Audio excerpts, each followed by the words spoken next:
दोस्तों, हमारे शास्त्रों में अपने शत्रु को वश में करने के लिए 4 नीतियों का प्रावधान है। साम, दान, भेद और दंड। ये तो हम जानते हैं। और दंड सबसे आखिर में आता है क्योंकि वो सबसे निष्ठुर और क्रूरतापूर्ण व्यवहार है। जब कोई भी नीति काम में नहीं आएगा तो दंड नीति का प्रयोग होता है।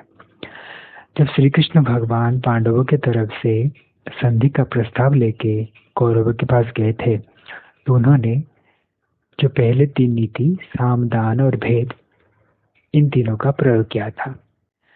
साम नीति के चलते उन्होंने पहले दुर्योधन और बाकी कौरवों को बहुत समझाया कि संधि कर लेने से कैसे उनको फायदा ही फायदा है, क्योंकि पांडव इतने शक्तिशाली हैं। अगर कोई शक्तिशाली आपके साथ हो तो आपको फिर किस चीज का डर?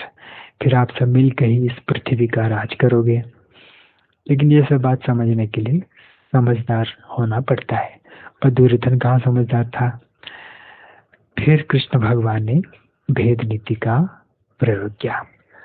पहले तो उन्होंने पांडवों की जो भयंकर काम जो साधारण मनुष्य नहीं कर सकता था, वो सब चीजों की बखान किया।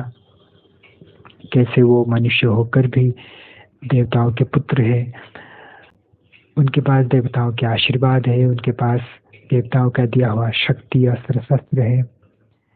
ऐसे कोई भी मनुष्य उनसे युद्ध में जीत नहीं सकता। वो सब बातें बताया। उन्हें लगा कि ये बात सुनने के बाद शायद इन लोगों के मन में डर पैदा हो जाए और वो युद्ध करने का जो विचार है उसको छोड़ देंगे। लेकिन ये भी काम में नहीं आया। फिर उन्होंने दुर्योधन बचपन से लेकर उसी समय तक जितने भी पापपूर्ण काम, अधर्म, काम, दुष्कर्म किया था, वो सब चीजों को बताया।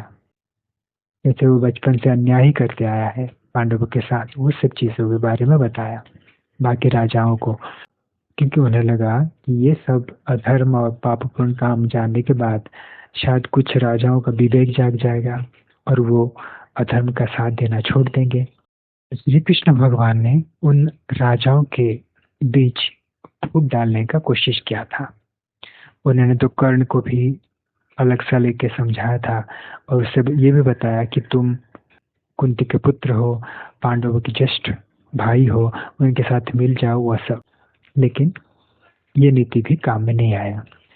फिर उन्होंने दान नीति को अपनाया।